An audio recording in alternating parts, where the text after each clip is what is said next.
watching everything because we have Peacock on Telemundo and it's all in Spanish. Excellent. So eventually, I'll just immersion learn That does Spanish work. by watching enough World Cup. Oh man. So, excuse me. So, let's see if I can fix this shit. Streamlabs had a big update, which is cool, except for the fact that the ratio is all fucked up. Hang on here. What in the hell? I'm not making this better. Let's do that. No. Okay. This is weird. This has never done this before. Wow, it really does not. Okay, I gotta tool around with this. Like, this aspect ratio is just... It's just shit. Sorry, everybody. The audio is like working. Sam Hyde show where they shoot it in like double Panavision. Yeah, pretty much. It's literally so wide, like on a full screen, like you still can't see the entire like width. Man, what the fuck? Okay, hang on here. Yup. Yes, podcast recording. Show additional settings. Capture cursor. Sure, what the fuck ever. But that's not what I want. I want the ratio to be fixed. What the hell?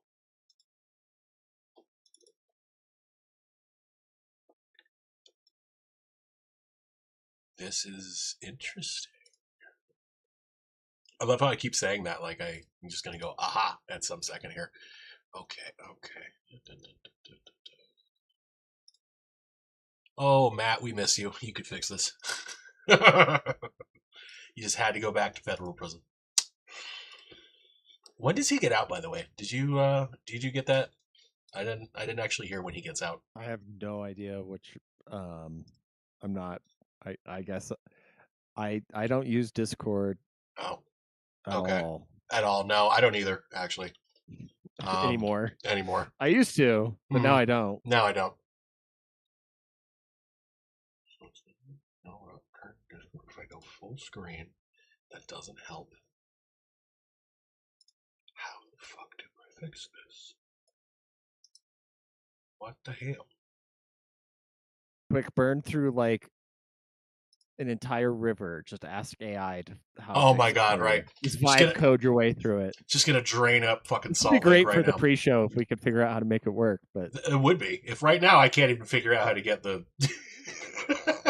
one thing at a time. I see like our faces. You do? Oh, the aspect ratios. Yeah, like it's got me, and then it's got like the top part of you, and then if I move it around, then it's like me, and then the left part of you. But it doesn't. Dude, if I re-downloaded, or like updated Streamlabs right now, it'd just be some bizarre configuration. Probably update for half an hour. I agree. Oh, I see it side by side now. Yeah, kinda. Hang on. Happened there? I'm literally just clicking and dragging the window. This is awful. Oh, this would happen today, wouldn't it? Oh man, I had a whole rant prepared about baby boomers that I still got in my back pocket. I had some absolutely insufferable customers today that made me want to drink. Speaking of which, oh, beer. Okay, good. Okay, hang on. I need output. No, stream, multi-streaming. No, audio, video, downscale, no, podcast advanced. What the fuck? Click on your source list to highlight the preview. Drag the corner squares to make the source larger or smaller while maintaining aspect ratio. Wait. Hold the shift key while dragging to compress the window without locking aspect ratio. No, that doesn't do it. So I can shrink that, like I can make that smaller. It's gotta be, hang on. Wait, so if I do this, and I bring this over, no, because it's still like, what the fuck? Off, for no reason. It what? I can see you resizing it. Yeah, but like I can Is like it still cut off on the bottom? it's still cut off. Like it won't fix the fucking ratio. Like what? We're getting ratioed here, folks. That's what's happening right now. Hang on. All right, let me close this and let me try to reopen it and see what happens. Okay, we're popped back out. And now we're still fucked up. What the fuck? What the ever loving? Do you have multiple screens or anything like that? No. Message preview. Show non-participant. Show my on camera. Grid view. No, that doesn't help. Okay. Voice and video settings. No, it's not. Like, the issue is with Discord, but it's not at the same time. Like, Discord, I guess, doesn't have the right angle or something. I don't know. And Streamlabs just can't like figure it out, I guess. If you resize the Discord window, That's what I'm trying. That's what I've been doing like the whole time, for the most part, is trying to resize the Discord window itself. okay, but like if you full screen it, If I full screen it, okay, hang on. So this is full screen right now, and now, like, what the heck is going on? Can I zoom? Can I zoom? No, I can't zoom. Why can't I zoom? I've decided you're no longer worthy of your allowance, and we will be outsourcing you via H1B. That's You're gonna fine. I get accept this. This is the biggest boomer moment this podcast has ever fucking had, man. Like, all the technical issues we've had in the past do not compare to what we're dealing with right now. What the fuck?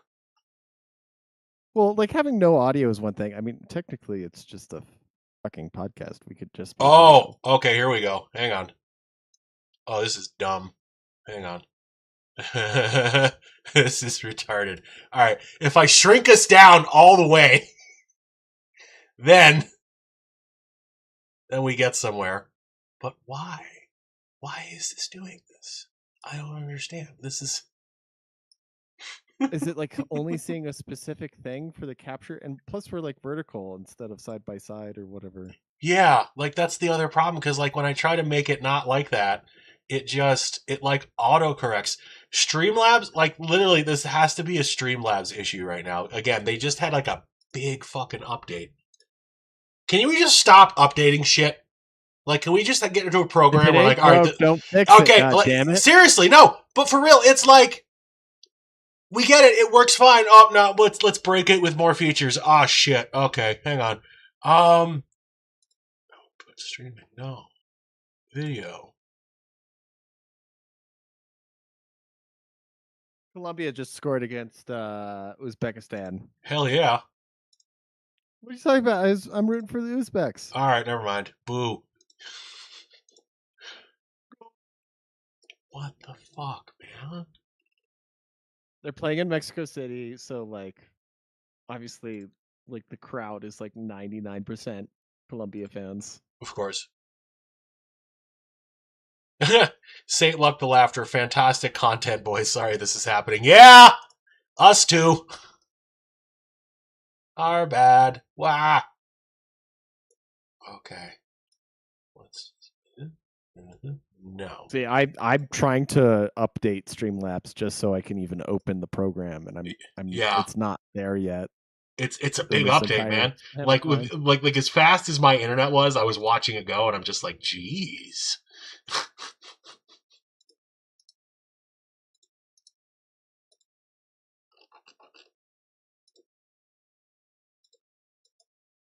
It's like there's no more settings for how you can actually tell it to frame what you're trying to get it to capture. Like, I don't understand.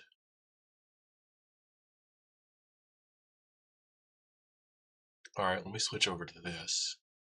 No, even that's out of whack too. What the fuck?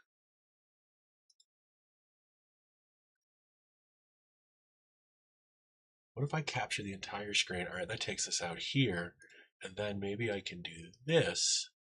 So that kind of gets us. But no, if I click off of it, then we have fucking this shit again. Oh, look at that. The infinite window. Oops. All right, so no, we're not going to do that. because that doesn't fucking work either.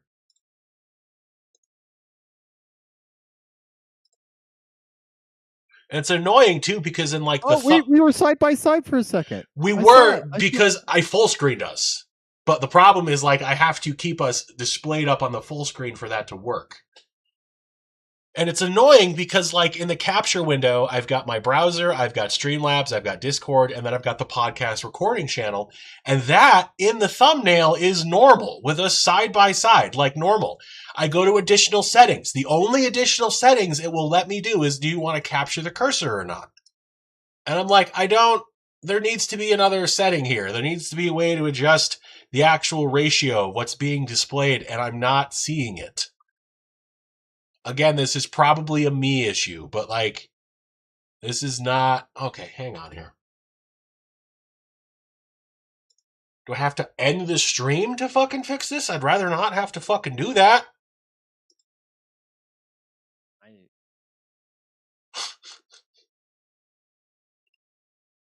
I apologize for my frustration. It's been a fucking day, and this is now the cherry on top. He's had like a rough day. Yeah. That I know. And I'm like, I like walked my dog, took a hike, went to the brewery, ate a bowl of pork al pastor over French fries. Like, I'm having a great day. And I'm sorry that I do not know how to operate the Streamlabs. No, it's okay, dude. Like, it's not your job. Well, I mean, it's not that it's not your job. It's like, it's not your fault. Like, it's not on you. I just don't. Like, I should relearn how to, like, do it. Okay, so what if... At some point. No. It's just like, I go into the preview window and, like, actually, I don't even see anything for video. Like, I can see my audio. Yeah.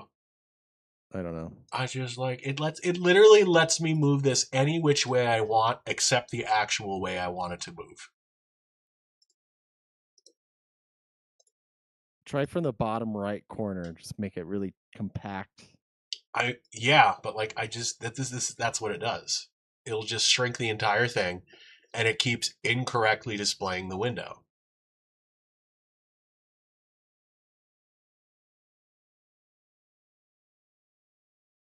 Okay. Well, do you want to just like moveon.com? I'm gonna try. Forehead appearing I'm gonna try, but like this is wrecking me. This is legitimately wrecking me right now. Like I'm cooked. I'm butthurt. Like any adjective the kids would use to describe me: pooper peeved, anal ravaged, like whatever you want to call it. I'm fucking dying, man. Like this is stupid. This is what this is Streamlabs just falling to enshittification now, or is it me? We don't know. Edit, transform. Okay, hang on.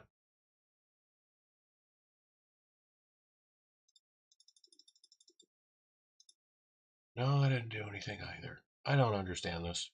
I just don't get this right now. Like, this has never been a problem, ever. And then all of a sudden, we had to innovate, and now it's a problem. Oh, man. So butthurt. I'm going to give another minute with this just fucking around, and then we're just going to move on. You're right. Like, this is... Thanks a lot, Streamlabs.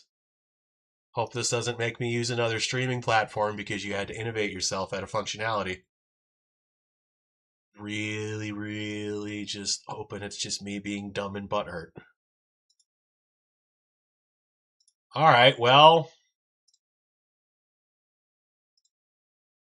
I guess we're living in a new world now where Streamlabs just doesn't want to display aspect ratios properly because we had to innovate our way out of that. So, ladies and gentlemen, I apologize for the 17-minute delay while we've been here puttering about like I'm a confused boomer who doesn't know what he's doing. Was that a filthy union meeting? Yeah, filthy unions. Ugh, that's right, Death Gelada. So we had some stuff to talk about this week. This is episode... What fucking episode are we on? 122. 214. I don't even know. I forgot. I cut off 100 whole episodes. Episode 214. Title of the episode is Baizuos, Yuropoors, and Big Mike. Oh my. So, some of this makes sense. Yuropoors, I was going to make some jokes about because I actually love the content of all the Europeans and like Asians, Japanese specifically, who are traveling over here for the World Cup and experiencing like American culture. And they're like, oh my God, this is fantastic. It's been great.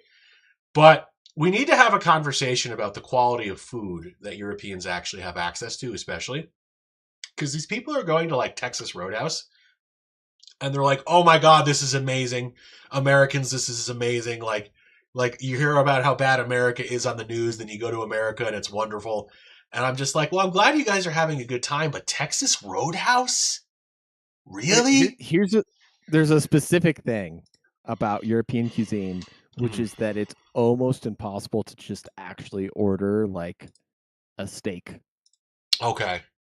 They don't have that as like a thing. It's always got to be a steak with like a sauce, and it's usually not that good of a cut. And that's why they have a sauce that goes with it.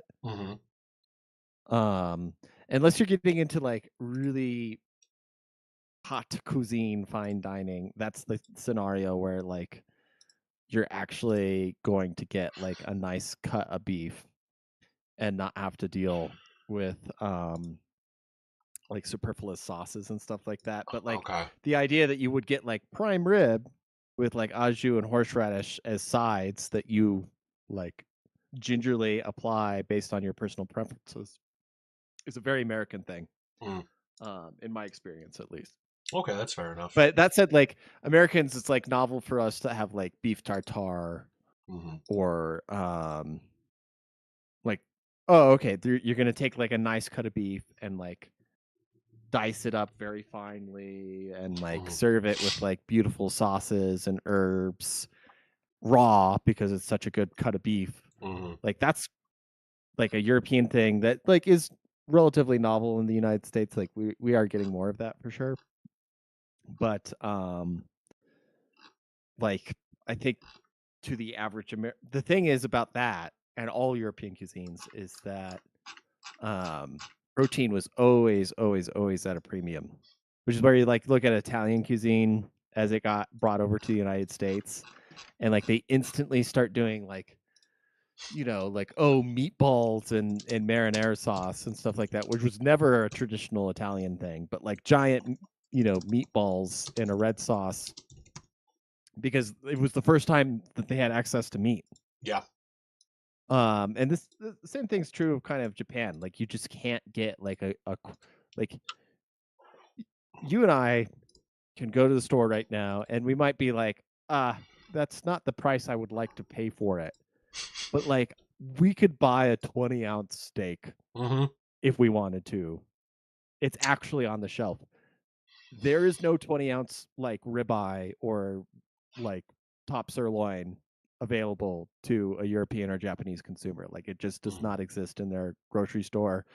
If they even did special order it from a butcher, it would be like, you know, just this bizarre thing, I think, for them. And that's what's so impressive about like the American cuisine, because it's the European style of like just elevating good quality ingredients. Like they say, people complain like, oh, it's unseasoned, there's not enough, you know, stuff going on. It's like, no, you just highlight quality ingredients and complement them, let them complement themselves. And that is what you know, is kind of the exact opposite of you know, like Chinese cuisine in particular, which is like the stir fry, right? Oh, we're gonna take like 15 things that do complement each other, but they're all like bite size. They're all made to be like the exact same size in a wok and the exact same sauce. So they all taste about equally good or about the same. It's just maybe a mild texture difference. But like we have to realize a lot of culinary traditions are built around the fact that like a lot of people didn't even have teeth up until it like solidly through adulthood. Like if you eat like cereal porridge, like rice or oatmeal porridge your entire life, you will have no teeth by the time you are 30 years old. Yeah. And cuisine's not going to be built around people, or those are the primary people who are buying ingredients and food. And so yeah, that's where like emergency rations that like USAID or like US Navy gives out for disaster areas and stuff like that. Like Mm-hmm. it's all basically like baby food, because Mm. like you go to one of these places in Africa, Southeast Asia, whatever. Mm-hmm. People just don't even have teeth. They don't Mm. chew food. I am reminded of when you made a comment the other week when we were watching something about like the Chinese nuclear testing video and they showed Mao and you were just like, yeah, and he never smiles because he never has teeth. He grew up like a poor peasant, didn't he? Like eating Yeah, essentially exactly. gruel every day. Yeah, exactly. You eat rice porridge every day your whole life, you will not have teeth, especially Mm-hmm. before modern dentistry. Like even today, like most people have very collapsed and horrible mandibles and stuff like that. Like our jaw health has totally suffered. Mm. That's why people get orthodontics, and then they have um you're upside down. Dude, I keep actually, seeing the video like I, flipping around. It's I'm so just, funny. I'm just like having fun with this now. Like it's dumb, so I'm just like transforming us. I just did like a full 360-degree rotation. Now we're like 5 pixels wide at the moment. But yeah, like I remember there was this guy, and I think he was mostly on like Instagram and stuff like that. But like he was selling these exercisers for your jaw, where essentially you just bite over and over on this thing. It's kind of like a hand Yeah, resistance or you tool. could chew gum. You can But chew yeah. gum, yeah, which is probably safer. But this guy, and he grew his jaw, like he grew jaw muscles and everything. And it got to the point that they became so enlarged and so like pronounced that Oh, that is like forehead's like pulsing. his forehead's pulsing, and also he was having issues with his actual jaw muscles. Like they started to like lock up, and he couldn't like eat. Oh, you gave yourself lockjaw Yeah, yeah. because you're over trading your. I can play the intro, but yeah, it's just Inadvertent botulism. Oh, I see like a little narrow strip of video off to the left. yep, that's where we're at right now. I'm trying to fix it. I literally, dude, this thing is throwing a fit. Like I went in and I hit edit transform and I hit a key and then it just started playing the intro. I'm like, what is Cool. happening?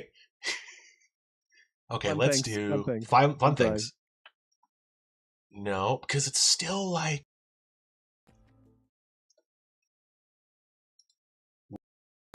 Whoa. Okay, now we're back. Okay, kind of. Now we're just black screened. Great. Okay. Oh, that's why. Haha.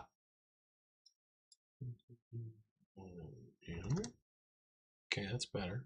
Let's do this. I'm going to transform it that way. Oh, no, it won't let me. That's right. So is it the position I'm supposed to be editing? Okay. You guys are, this is like a boomer learning a computer in real time for all of you. This has got to be so entertaining. All right, now this is legitimately having serious issues now. Oh, I see progress. Right, but I can keep just filling per time over here too. That's fair enough, yeah, but I keep like, is it because I'm hitting the number keys? Is that what's doing it? Let's try the side keys. There we go. Okay, now we're cooking. Okay.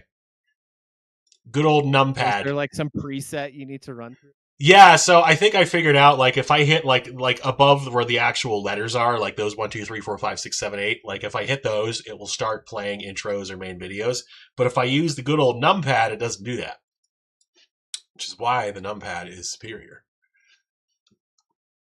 I've always insisted on having a numeral pad on any computer I've always owned. Yeah. They really help. It really does. As you're working on that, I think one thing that is very much in the favor of nothing ever happens is that we signed apparently a memorandum of understanding. I did see that. I actually have that Zero Edge article pulled up. Prelude to a peace deal. Maybe. That maybe the Israelis won't violate this time. Well, I think it's just between us and Iran. At this point, like I think Trump said there was a press conference where he's like, "Oh, you don't need to blow up an entire apartment building to get one dude in Lebanon." Like Yep. he's kind of throwing some sideways punches here at At Bibi Israel. and stuff. Or he said Israel. I'm the greatest president for Israel. Israel would not exist if it wasn't for me. Basically, like throwing back at them. Like maybe he senses the Epstein stuff is blown over enough that like he can just coast through and be like, you know what, you guys don't have any dirt left on me or Yeah. something like that. You got nothing left. This was your ace in the hole. You blew it. But a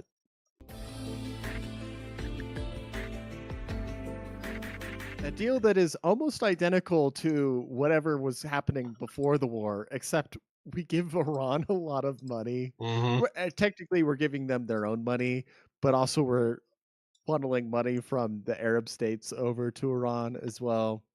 And it's just like,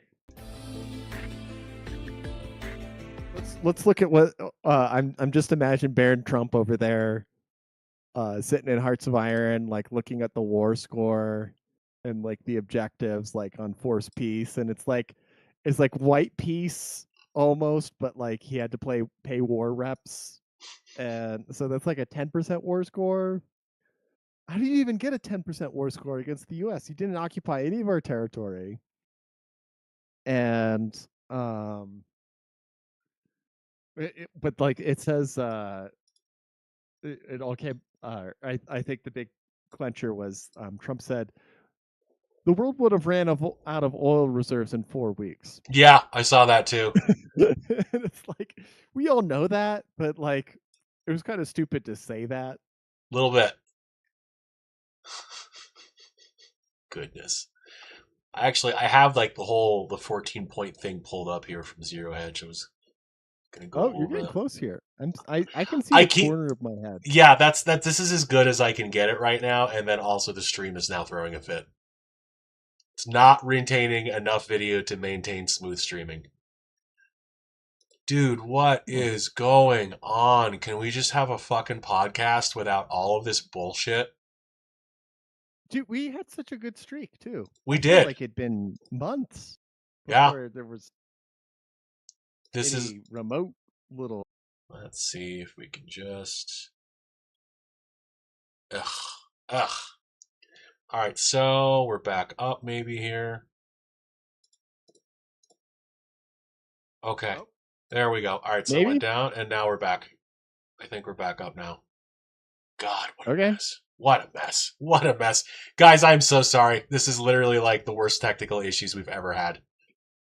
Base Heisenberg is a big fat mess. Oh my God. Oh my God. Base Heisenberg blows his lid off on stream. Just kidding. Gary, don't do it.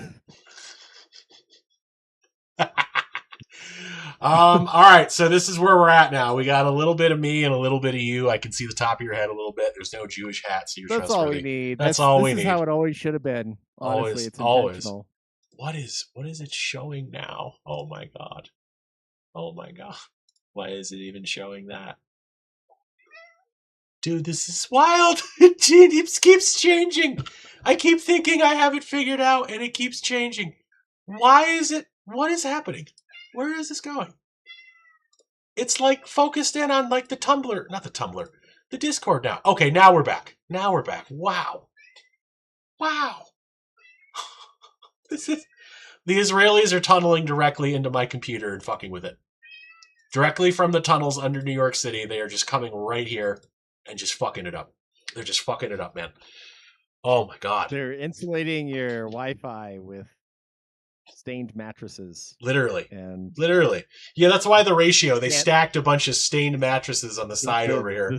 The bed springs and the stained mattresses are just Ugh, just preventing fucking it all up. the data from getting out.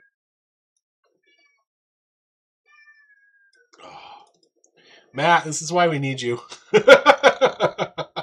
You'd make Yeah, me we need feel. our IT guy. Yeah, We need our Puerto Rican IT I'm guy. totally okay with being verbally abused if it means the stream gets fixed. So, Also, him just hijacking with a monologue yep, for whatever just ranting amount about of shit. time. Absolutely.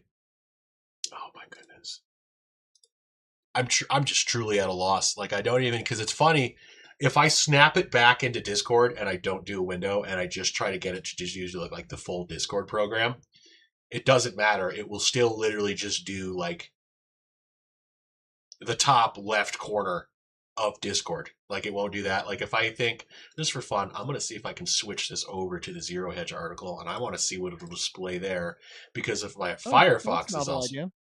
if my Firefox is also fucked up, then we know it's actually just Streamlabs. Excuse me. Oh, Death Gelato says you can't hear us now. Oh, geez. Okay, hang on. Hang on, Death Gelada.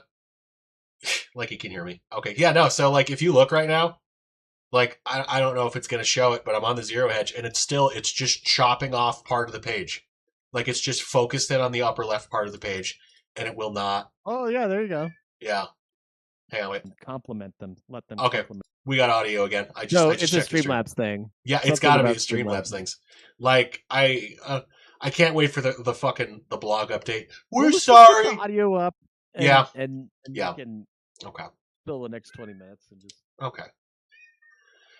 All right. So, yes, the 14-point draft of mutual understanding. It's an interesting term. Let me fix one thing real quick. Is that what they called it? I thought it was a memorandum of understanding. What did I say? Mutual of understanding? Yeah. Oh, I'm retarded and I'm distracted by my own stupidity, so that's the name I came up for. Memorandum of Understanding. 1. The Islamic Republic of Iran and the United States, together with their allies in the current war, declare upon the signing of this Memorandum of Understanding an immediate and permanent end to the war on all fronts, including Lebanon, and undertake that from now on they will not launch any hostile action against each other and will refrain from the threat or use of force against each other. Final agreement will confirm the provisions of this article and remaining articles. 2. Islamic Republic of Iran and the United States undertake to respect each other's sovereignty and territorial integrity and to refrain from interfering in each other's internal affairs. 3. The Islamic Republic of Iran and the United States undertake to negotiate and reach a final agreement with a maximum period of 60 days, extendable by mutual consent. All right. Maximum number of days unless we decide otherwise. Cool. Immediately upon signing of this memorandum, the United States lift the naval blockade and prevent any interference or obstruction against the Islamic Republic of Iran. Restore traffic within a maximum of 30 days to its full capacity. The traffic of ships shall be proportional to pre-war volume of traffic on the part of the Islamic Republic of Iran. The United States also undertakes to withdraw its forces from the surrounding areas within 30 days. Upon signing of the memorandum, Iran will immediately take steps to ensure that the movement of merchant ships from the Persian Gulf to the Sea of Oman and vice versa is resumed within 30 days to the pre-war volume, taking into account the need for the removal of technical obstacles, and neutralization of mines by Iran, which I find is kind of funny that Iran has also kind of been like, oh, our mines? Yeah, we don't know where those are. Please don't ask us. We're not sure. And, wow, I just checked the stream again. It's like, oh, wait, no, we're good. We're good. Sorry, guys. Just me being retarded. And then, memorandum. Okay. 6. The United States undertakes together with its regional partners to create a comprehensive plan agreed upon by both parties for the rehabilitation and economic development of Iran, which I love that we have to go and bomb all these countries and then spend hundreds of billions of dollars rebuilding the countries. Specifically, we're spending $300 billion. The United States, number 7, commits to ending on a schedule to be agreed upon as part of the final agreement all types of sanctions currently facing Iran, including resolutions of the United Nations Security Council and the Board of Governors of the International Atomic Energy Agency, and all unilateral U.S. sanctions, both primary and secondary. So all of our sanctions against Iran are gone now. Iran reiterates that it will never produce nuclear weapons. Iran and the United States have agreed that the fate of enriched material and the fate of all other mutually agreed nuclear-related issues involving Iran's nuclear needs will be adequately addressed in the final agreement. The final agreement will confirm the provisions of this article. 9. Islamic Republic of Iran and the United States agree that, pending a final agreement, they will maintain the status quo. Iran will maintain the status quo of its nuclear program. The United States will not impose new sanctions on Iran or strengthen its forces in the region. Number 10. The United States undertakes that immediately after signing of this memorandum, and until the date of lifting of sanctions, the U.S. Treasury Department will issue waivers for exports of Iranian crude oil, petrochemical products and their derivatives, and all related services, including banking, insurance, transportation, and the like. 11. The United States undertakes that... Wait. Okay, I'm sorry. The U.S. Treasury is going to issue waivers for the exports of Iranian crude oil, petrochemical products, and their derivatives, and all related services, including banking, insurance, transportation, and the like. Okay, but the thing is that if the Treasury is going to issue, and we're going to lift sanctions, and the Treasury is going to issue waivers for that, and we're providing money, it sounds like they're underwriting the Iranian oil industry. Mm-hmm. Doesn't it? Like that's what that is. They're the U.S. Treasury is going to insure Iranian ships. Interesting. With Iranian crude oil. All right, then. Okay. Wow. The U.S., number 11, undertakes that... Sorry, go ahead. This begs the question, is do we get compensated for underwriting Iranian petrochemicals? Well, there's nothing in the points I'm seeing US right Treasury now. is currently running the Venezuelan oil fields. Ha! So we're running the Venezuelan oil fields, and we're insuring the Iranian oil fields. Interesting. Yep. Okay. We'll see how that pans out. I think on its face, it sounds like it's basically saying like, hey, you're gonna make sure that our oil makes it to market. But what that really says is, hey, we're part of the petrodollar now. Interesting.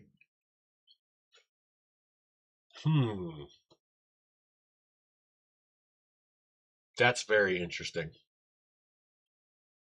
Okay, so let's finish it out because I want to talk more about that. But 11, the United States undertakes that in the light of the progress of negotiations towards final agreement, frozen or restricted funds and assets of Iran will be released and made fully available. Right. Okay, so their funds. 12, Iran and the United States agree that an implementation mechanism will be established to oversee the successful implementation and future commitment to the final agreement, the final solution. 13. Following the signing of this memorandum and upon receipt of assurances regarding the commencement of implementation of Articles 4, 5, 10, and 11 of this memorandum and the continued implementation of these steps, Iran and the United States will enter into negotiations for a final agreement solely with respect to the remaining articles. 14. The final agreement will be approved through a binding resolution of the U.S. Security Council. So that's UN Security Council. What did I say? U.S.? Yeah. Sorry. UN Security Council.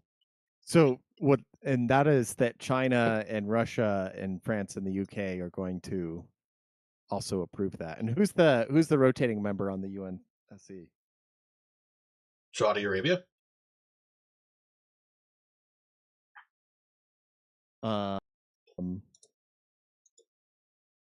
The people or the countries that are on non-permanent members this year are Denmark, Greece, Pakistan, Panama, and Somalia.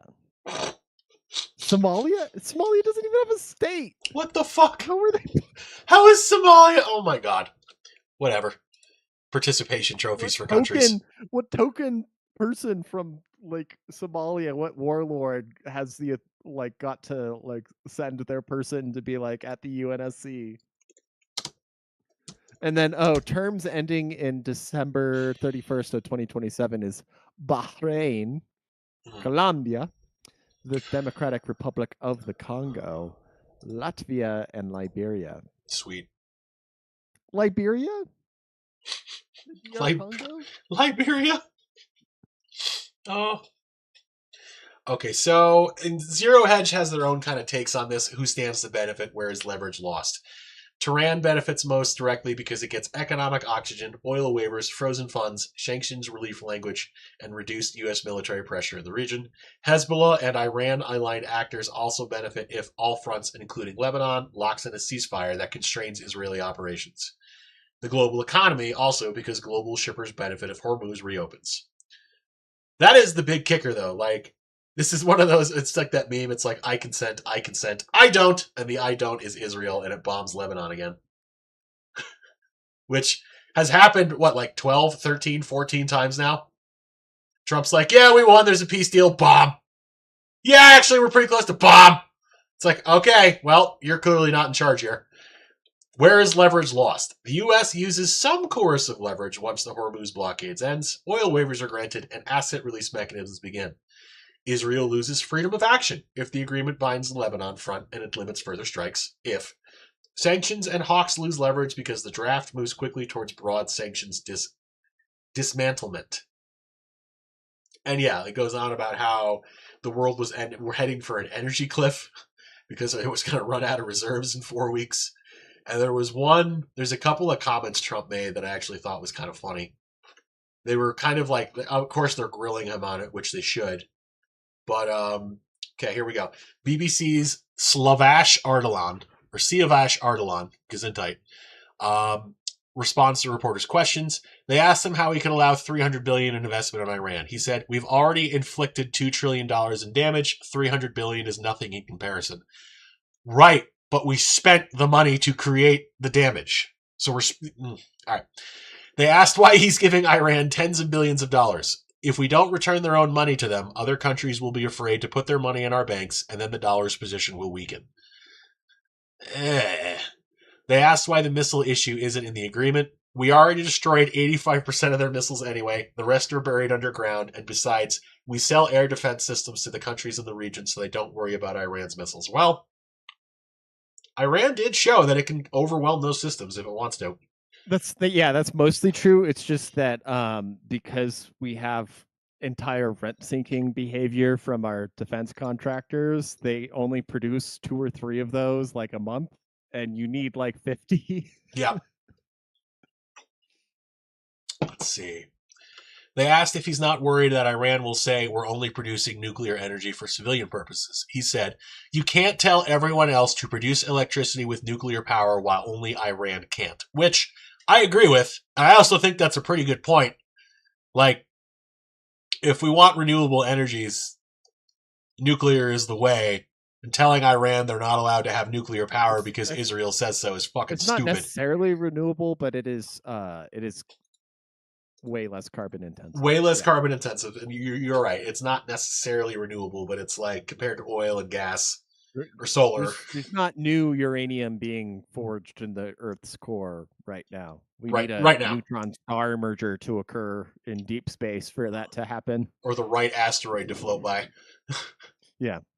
Finally, he said, if we continue sanctioning Iran, 91 million Iranians will die of hunger. What's the point of that, really? I don't know. A couple of months ago, you were like, an entire civilization is going to die tonight. So, I don't know. Oh, my favorite part about this. Oh, and he jokes, if the Iran deal works out, I'm going to take the credit. If it doesn't work out, I'm blaming Vance.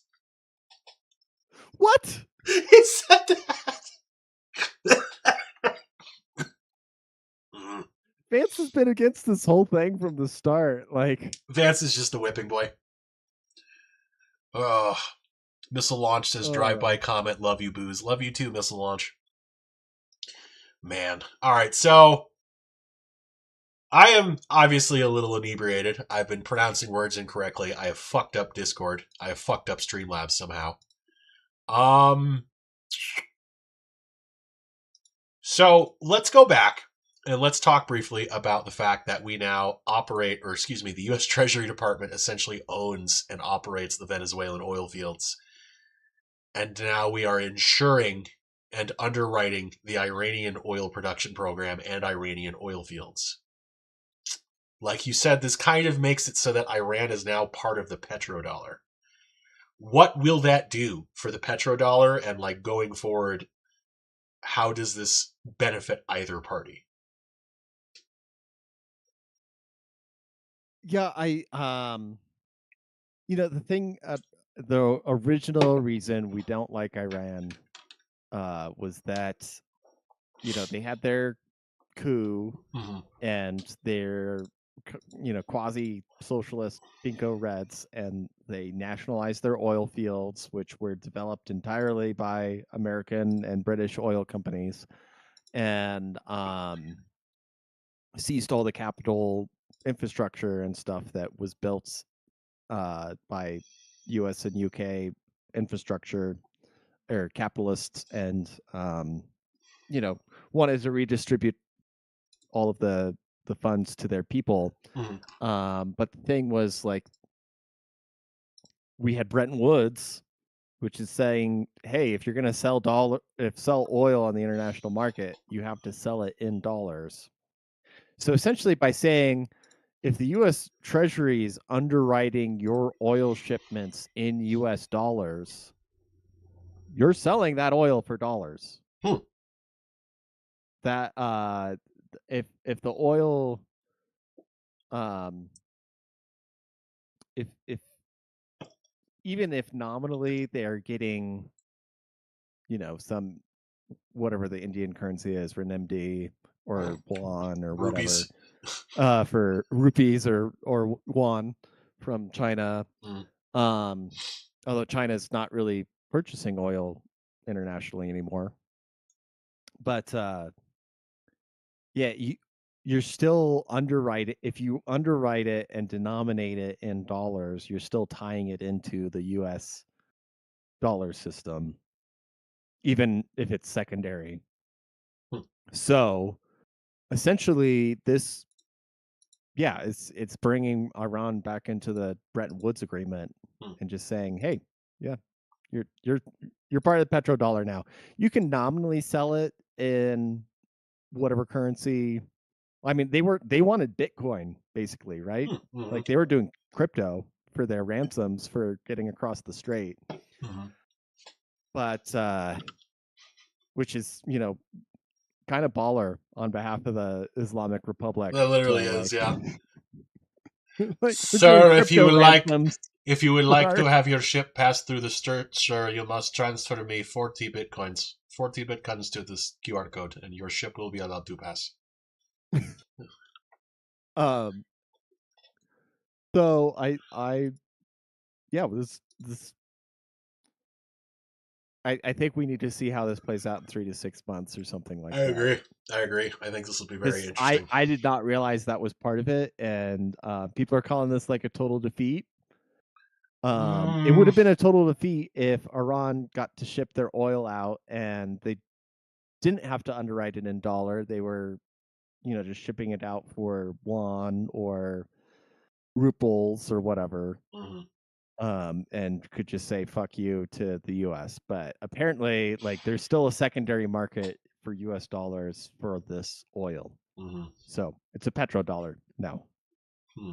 And I don't know if that makes them, if they would join OPEC again. I don't know who's in OPEC even at this point. A couple people did leave OPEC. Couple people, couple countries. Oh, Iran's always been a member. Oh, Okay. okay. They did not leave. Anyways, Anyways, yeah. I mean, that's the thing. It's like, I don't know. In the immediate, obviously, it does look bad, but like long term, this seems to be another like the petrodollar always wins moment. Not that it always wins, but like I wonder what this will do for it'll win until it doesn't. exactly. Yeah, just like Ukraine will be a successful defensive front until it isn't. Russia will be successfully advancing until it's not. Russia will be, or the Romans will be the longest lived empire until they're just not. Until they're just not. The Mongolian Empire will be the largest until it's not. Um, what else? So I'm not going to go on my We boomer mildly rant. talked about the Yuropoors coming to Mm, the United States and we enjoying did. our amenities. What else was in the Oh, description? so did you see, or did you see any highlights from the UFC fight at the White House over the weekend? The only thing I saw was the one fighter who talked about Michelle Obama is a man or Is a something man. like that. Big Mike. But yeah, so that actually caused a lot of drama, which of course it's going to.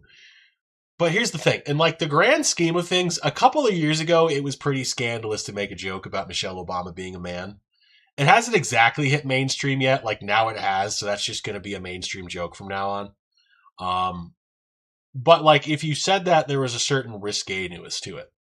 Like you couldn't really just say it anywhere. And now people are just openly arguing about it like they are the Epstein files on like Facebook and Instagram and fucking X and Reddit and whatever. The right-wing conspiracy theory to factual disclosure pipeline remains undefeated. Remains undefeated. Remains undefeated. But what's wild about it is there are a bunch of people, like, of course, on the left who are like super, super, super up in arms and upset about the fact that, like, oh, this is just getting normalized now. We need to bring back shame and we need to make people feel bad at what they say in public and all of this. And it's just like, a couple months ago, like almost a year now, you guys were like dancing in the street over Charlie Kirk getting assassinated. And I had a conversation with a family member, mostly against my will, about this entire thing because I posted on Instagram about it and they saw it and they started trying to argue with me about it. And I have like a standing rule with all of my family members, my dad, my mom, my sister, everybody. We don't talk politics. We just don't. Some things we do agree on, a lot of things we don't. It is better for our relationship overall if we don't because it always devolves into an argument. And at that, it always devolves into a really stupid and pointless argument that upsets everybody and accomplishes nothing other than driving a wedge between us, which is the whole idea. Yeah. So we are good now, this family member and I. We made up afterwards, talking like normal. It was just, we both kind of admitted it was just like, this is stupid. We shouldn't be arguing. Like, I love you too. Okay, we're fine. But they were really upset about the fact that this happened. And they tried making a comment about how, the conservatives are such snowflakes about XYZ. And it's just like, you're getting mad because a dude whose job it is to fight other men in a cage made a joke about Michelle Obama being a man. Like, I'm not saying conservatives aren't snowflakes, and I'm, again, not a conservative, but you are also kind of being a snowflake right now because this dude just made a joke and you can't deal with it. Like, it's not that big of a deal. He's some meat-headed athlete. He gets punched in the face for a living, man. Like, why are you taking him seriously? Why is this so upsetting? Oh, he shouldn't be allowed to say that. Sure, he should. Why not? It's fucking Camacho Johnson or whatever. Yeah, like... his fucking name is Camacho. What the fuck do you want? It's like when they interviewed Manny Pacquiao and he said he doesn't really support gay marriage and everyone got upset. It's like, it's some like religious dude from a third world country. They cane gay people. Of course he's going to say, hey, I don't fucking support gay marriage. What did you think was going to happen? Which devolved into a conversation too about Baizuos. You remember what a Baizuo is, correct? It occurred to me that not being a native Cantonese or Mandarin speaker, that I've never really heard that word out loud. So I think I'm also saying it a little wrong. Baizu? Baizu? Like Hang on. Let me look it up. Baizuo. Literally. So obviously it translates to white left in Chinese. Hang on a sec here. How is this pronounced?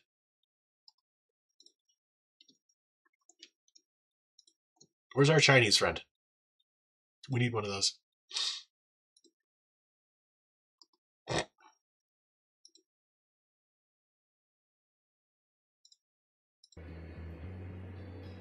How to pronounce the... yeah, I am familiar with the term. Okay, yeah. Sorry, I was looking at a pronunciation video and it's got to have a 30-second fucking... Hi, today we're going to be learning how to pronounce this word. Don't forget, it's like, shut the fuck up and say the word. Fucking retards. Nobody knows how to make a video anymore. But yeah, Baizuos. So it kind of devolved into that because I had also posted like the Urban Dictionary definition of Baizuo on my Instagram feed. And that is what actually set this person off and caused them to try to start arguing with me, which didn't exactly disprove the whole Baizuo thing. But the exact definition I posted, Urban Dictionary, Baizuos. It's a popular mainland Chinese term coined for a specific subset of Westerners who are despised by most Chinese for their pretentiousness, hypocritical behavior, and overbearing sense of entitlement. They are mostly characterized by their heavy use of political correctness and double standards to covertly advance their own material or emotional interests at the expense of others, while claiming otherwise from a self-assumed superior moral position. Some are truly non-malicious, but are too naive or lack the worldview to provide useful opinions or solutions to real societal problems, which is so succinct and to the point and covers all the points that you would want.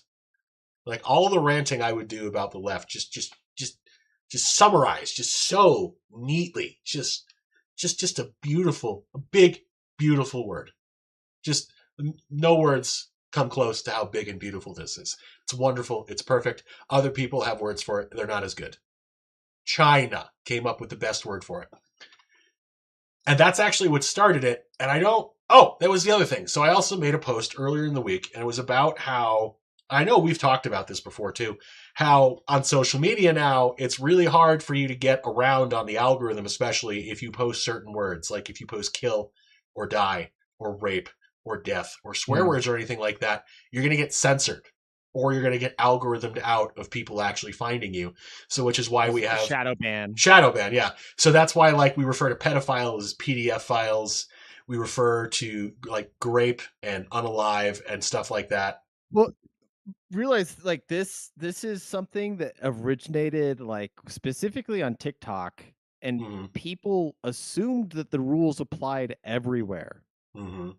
And because like TikTok was their main social platform, they assumed that they had to use those rules. Now, I'm not saying that you don't get shadow banned on different platforms for using those terms, or that like you'll get delisted or even outright banned for certain things. But in general, like a fair number of platforms never had anything against like actually spelling out the word kill before, or dead, like putting an @ sign in dead. Like, no, like that's just a normal part of like the English language, where you might say like, oh, somebody's drop dead gorgeous. Like that's in a fashion Instagram reel caption all the time. And the idea that you couldn't write the word dead on Instagram because on TikTok you can't say it was just utterly bizarre to me. Like these people, the way they carried the self-censorship across platforms and then became ubiquitous to a point. And I mean, if you think about it, for no reason, they're self-censoring. Like you said, it's one of those, it's like a mind virus. A small group of people start doing it. It spreads out. Other people see them doing it. They start emulating it because they just think that's how it is. But my specific post about it, and I know I've ranted. It's a great observation of culture, because like if everybody like simultaneously agrees to like observe some unwritten rule, it becomes just like the de facto rule. And it's sort of an inverse of like you see people wearing construction vests and they can just wander wherever they want in any facility. You'd be surprised how well that works. Get right past security. You're just like, oh yeah, we're working on the project. Bluff your way through most shit. Yep. But I know I've ranted about this on the show, and I made a post about it earlier. But it was like back in the early 2010s, especially, there was a big push from the left, progressive left mostly, to clean up the kind of language that everyone was using. Specifically, they essentially waged like a war on curse words. You couldn't swear, you couldn't especially they wanted to cancel using the word retard. They didn't want ableist language. They wanted to make language more inclusive. And because of that, you couldn't call people names, you couldn't swear, you couldn't say the word retarded. It was this huge thing. It was a huge thing. And advertisers and big corporations, of course, love listening to the loudest vocal minority, even though they are a minority. The fact that they were loud and they were seemingly all over the internet. They were like, Well, "Oh, okay." but simultaneously, this like also was like the policy of every HR department in every Fortune 500, Fortune 100 company. Is just like it's run by childless, like 42-year-old white liberal women. Baizuos. And It comes back to Baizuos, but yes, they all hang out on Reddit. They all agree this is a good idea. So here we are. And that's why everyone, when you use your speech to text function and you swear, it automatically censors out your swear words for you. Why algorithms these days, like if you, I actually don't know how it works on like X, Twitter, like if that's the case there, like if you say rape or kill or die or something like that, if the algorithm reacts negatively to it. I don't think they do it there as much. Like obviously, there's variations of it because like I think it will get de-emphasized if you put in like specific negative topics, right? Like it doesn't want to highlight murder or rape or anything like that. But or embarrassing moments for Elon Musk. yeah, or that or that. But the like the idea that it's not findable is totally different, because that's the thing, like you can't find those words on like certain platforms. Mm-hmm. I think Facebook did go for a long time into that rabbit hole. And I picked out Instagram's not like being an example of not censoring. Excuse me. Mm. With like an example of a word like dead or something like that. But like there is definitely like a delisting effect. And when I talk about delisting is different than like not promoting. Mm-hmm. It's like, okay, I'm okay if like we're gonna talk about real subjects and like talk about all the nitty gritty and it's not promoted content. It's not gonna get elevated in the algorithm. The problem comes in is when people actually search out the content. And cannot find it. Can they actually find it? Are you delisting the content based on the names? And like that's something that would happen with like, you know, Stefan Molyneux would talk about like, you know, circumcision or child abuse and stuff like that. And like those topics would just be unfindable at a certain point unless you censored them and like used these little weird workaround, you know, typo words. St. Luck says toddler internet. I have to agree.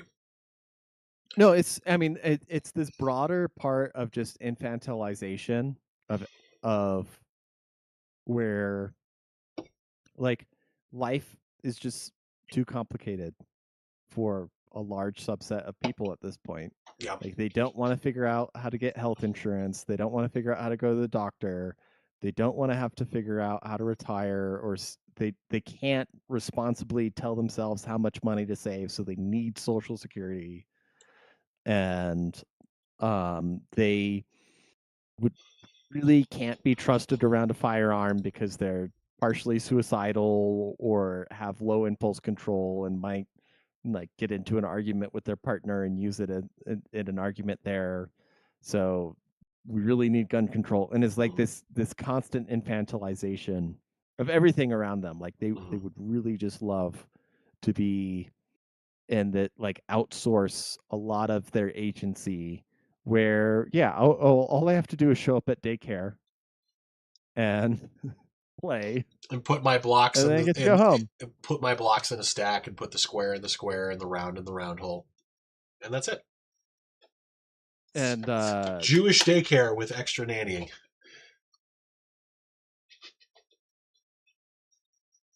I would just love to see people have like real actualization in their lives. But as I talked about, and I had a pretty solid turnout on a Tumblr post that I made the other day in response to something somebody had posted, which was